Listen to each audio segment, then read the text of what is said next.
J'étais très séduite par cette image de la calèche. Est-ce que Oui, vous voulez bien la présenter à ceux qui nous écoutent? oui, alors, présentation brève ou longue? Comme vous voulez, c'est en fonction du temps que vous m'accordez.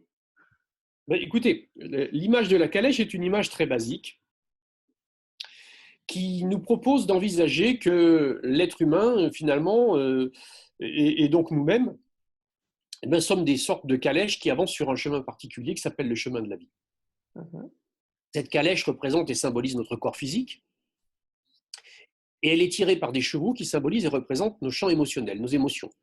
montrant déjà combien nos émotions, c'est ce qui nous met en mouvement, c'est ce qui nous est émotion, ça veut dire d'ailleurs mettre en mouvement, et donc ce qui nous fait avancer sur le chemin de la vie et qui nous tire, ce sont nos émotions. Ces émotions et ces chevaux sont tenus par des rênes qui sont tenues elles-mêmes par un cocher qui représente notre mental,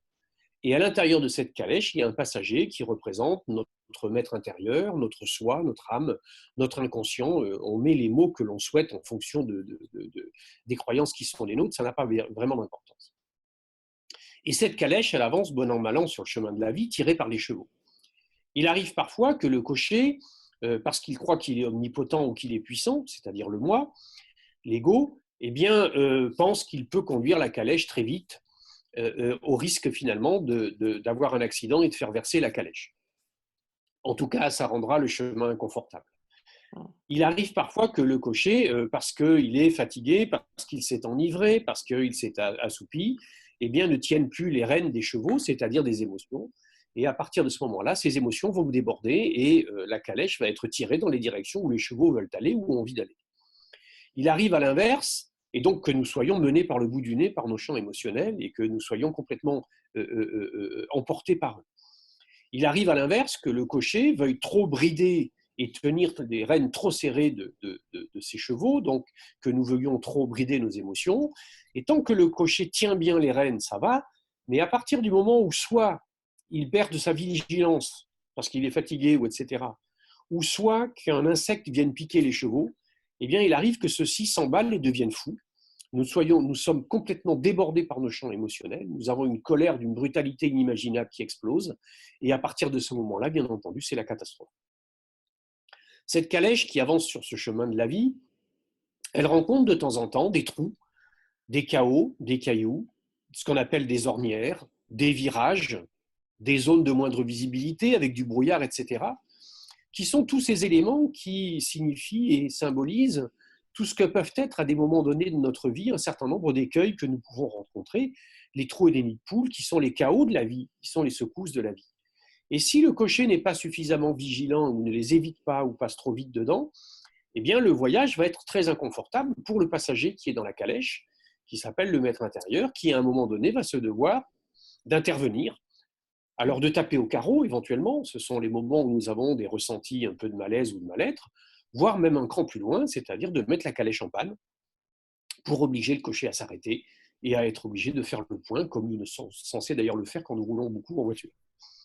Il arrive aussi que cette calèche, sur ce chemin, elle rencontre ce qu'on appelle des ornières, c'est-à-dire les traces qui ont été laissées par d'autres sur ce chemin, qui nous ont précédés sur ce chemin. Et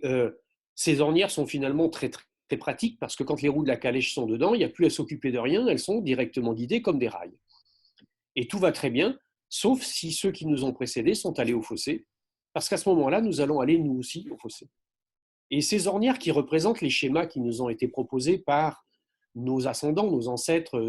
ceux qui nous ont montré le chemin au préalable, eh bien, peuvent à des moments donnés nous conduire dans des zones qui sont des zones accidentogènes. Et ça nous permet de comprendre tout ce qu'on appelle les reproductions de schémas de tous ces gens qui, parce qu'ils ont eu des parents qui se sont séparés, n'ont pas pu faire tenir leur propre couple, ou les enfants battus qui eux-mêmes rebattent leurs propres enfants le jour où ils en ont, parce qu'ils ne savent pas faire autrement, etc. Tout ce qu'on va appeler ces reproductions de schémas-là. Enfin, sur ce chemin de la vie, nous pouvons rencontrer aussi de temps en temps des zones de virage où le chemin tourne, qui sont des moments où dans notre vie, il y a des changements de direction importants qui sont à faire. Et si notre cocher conduit ou arrive trop vite, eh bien, nous nous mettons en danger d'avoir un accident et que ce changement de direction soit un accident catastrophique pour nous. Ou si jamais derrière le virage qu'il arrive à passer, il y a un obstacle, arrivant trop vite, il va aller se percuter sur l'obstacle. C'est-à-dire tous ces moments où nous avons voulu faire trop vite des changements de direction dans notre propre vie et que nous sommes allés nous écraser contre un obstacle que nous n'avions pas prévu, ne signifiant pas pour autant que le changement de vie n'était pas bon, mais que la façon de le faire n'avait pas été la bonne. Et enfin, il y a tous ces moments où sur ce chemin de la vie, bien, notre calèche rencontre des zones de moins grande visibilité, des zones de brouillard, des zones d'ombre. C'est ces moments de notre vie où nous sommes justement nous-mêmes perdus, nous n'avons plus de visibilité, nous ne savons plus où nous en sommes,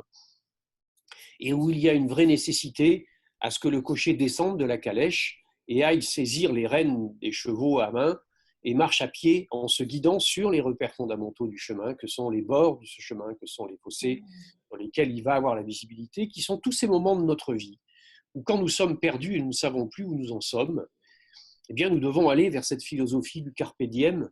qui nous dit qu'à chaque jour suffit sa peine et que l'on doit rester vigilant sur des repères fondamentaux, que sont ces bords du chemin, le jour, la nuit, la vie, la mort, demain est un autre jour, et etc., etc., etc. Et donc on a derrière cette analogie, cette parabole de la calèche, un outil absolument incroyable qui est vraiment très très éclairant.